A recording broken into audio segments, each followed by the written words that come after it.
मेरे प्रिया, आज का ये दिव्य संदेश मैं तुम्हारे लेकर आया हूँ। मेरे प्रिया, कैसे हो तुम? मैं यही चाहता हूँ, तुम्हारा नीम करोली बाबा, कि तुम मेरे प्रिय, मेरे बच्चे, मेरे शिष्य हमेशा हंसते मुस्कुराते अपने जीवन को जियो और हमेशा हमेशा खुशहाल जीवन को तुम जियो मेरे प्रिय। और मेरा आशीर्वाद तो हमेशा तुम्हारे साथ है, तुम्हारे प्रिय बंधुओं के साथ भी मेरा आशीर्वाद है, तुम्हारे घर परिवार के साथ भी मेरा आशीर्वाद निरंतर बना रहेगा मेरे प्रिय। आज का संदेश तुम ध्यानपूर्वक सुनना। तुम आज के संदेश को ध्यानपूर्वक सुनोगे तो तुम्हें अपने जीवन में बहुत से बदलाव और मैं तुम्हारा मार्गदर्शन करूँगा। इसीलिए तुम आज के संदेश को अंत तक सुनना मेरे प्रिय। संदेश के माध्यम से ही मैं तुमसे जुड़ता हूँ और तुम्हें स्वयं से जोड़ लेता हूँ मेरे प्रिय। शब्द कभी मरते नहीं। ज़बान को संभालना तुम्हें सीखना होगा मेरे प्रिय। ये ज़बान ही तुमसे कुछ अच्छे कार्य भी करा देती है, तुम्हें उच्च श्रेणी तक भी पहुंचा सकती है। और ये ज़बान ही तुमसे कुछ अनर्थ कराकर तुम्हारी जीवन धारा में एक दुखद परिवर्तन ला सकती है मेरे प्रिय।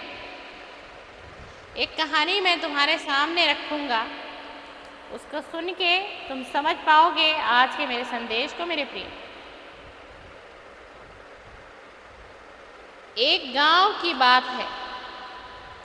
एक बच्चा अपने विद्यालय की तरफ जा रहा था।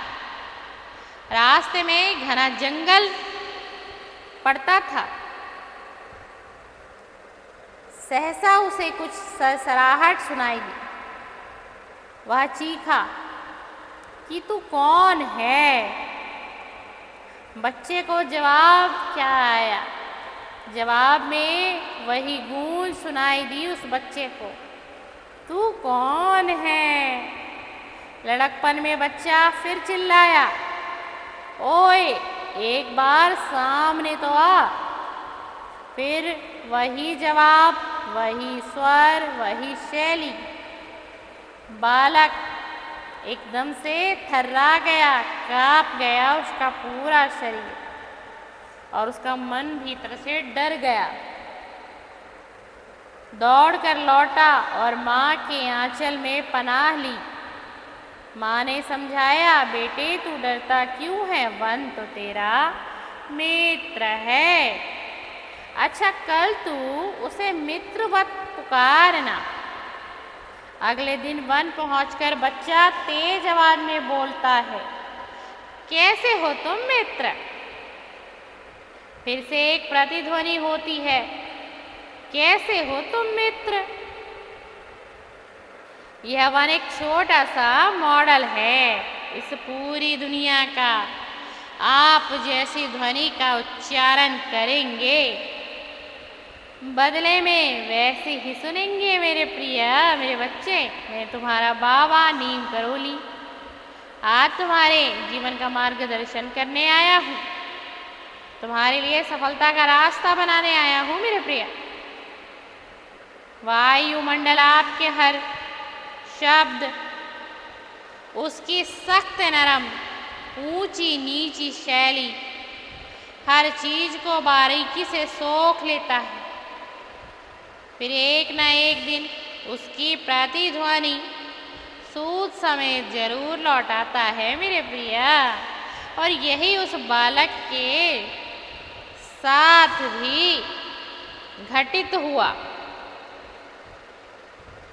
यह बात दार्शनिक ही नहीं, वैज्ञानिक भी है।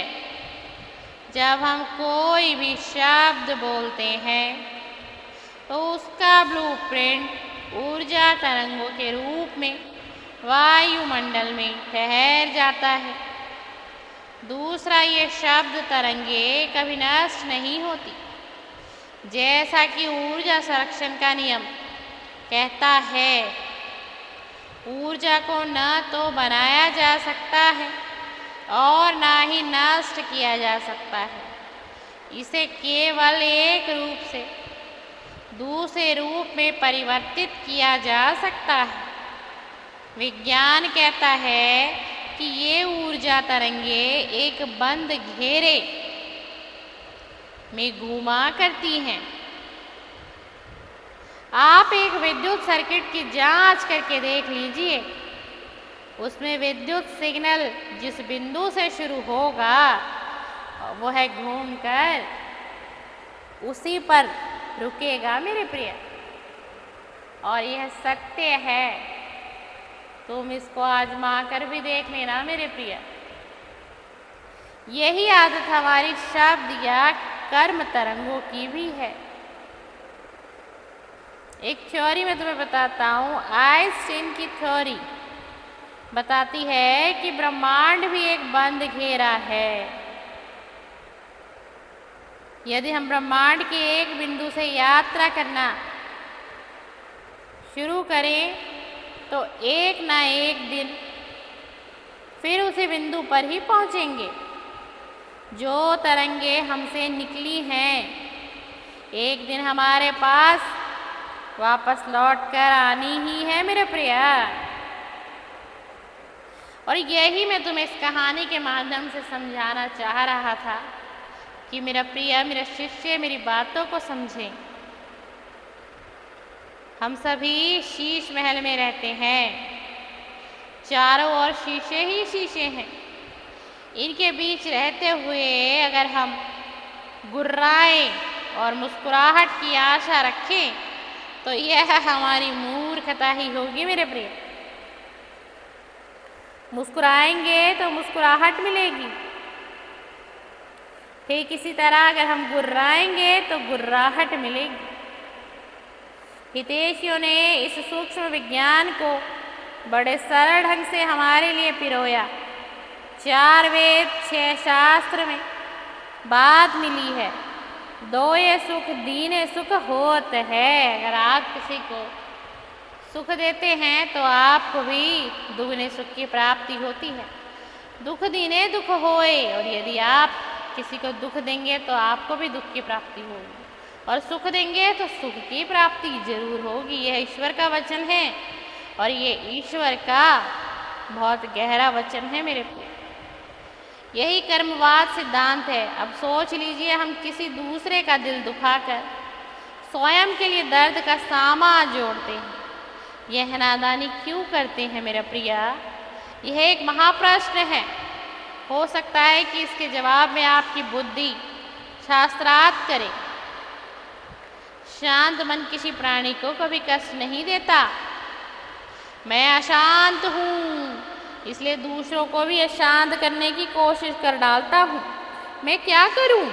आदत से लाचार हूँ।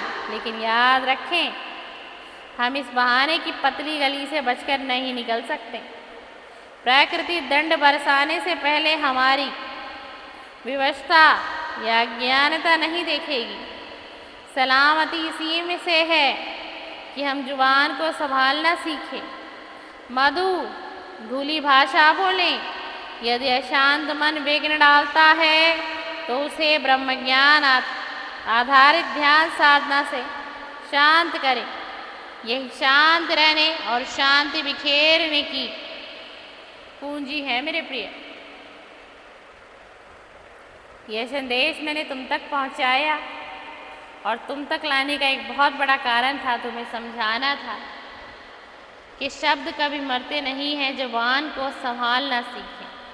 मैं चाहता हूँ कि तुम अपने जुबान पर, अपनी जुबान के शब्दों पर नियंत्रण कर पाओ मेरे प्रिय, कि जिससे तुम्हारे जीवन की तकलीफ और पीड़ा ना बढ़े, बल्कि तुम्हारी समस्याओं का समाधान तुम स्वयं से ही खोज लो मेरे प्रिय। और मैं तुम्हारा बाबा इस संदेश के माध्यम से तुम्हें बहुत सारा आशीर्वाद, आशीष, स्नेह, प्रेम देकर जा रहा हूँ। तुम्हारे घर परिवार को भी आशीर्वाद देके जा रहा हूँ, तुम्हारे समस्त कुटुंब को भी आशीर्वाद देके जा रहा हूँ, क्योंकि तुम्हारे कर्म तो अच्छे हैं। बस कुछ तुम्हारी जवान का फासला है जो तुम्हें अपने शब्दों को सुधारना है। तुम्हें जीवन में सफलता भी मिलेगी और सफलता तुम्हें प्राप्त भी होगी। थोड़ा सा संघर्ष है, समय बीतेगा और तुम्हें सफलता मिल जाएगी मेरे प्रिया। तुम सदा सुखी रहोगे और मैं तुम्हारा बाबा नीम करोली तुम्हें आज ढेर सारा आशीर्वाद और देकर जा रहा हूँ। सीताराम सीताराम।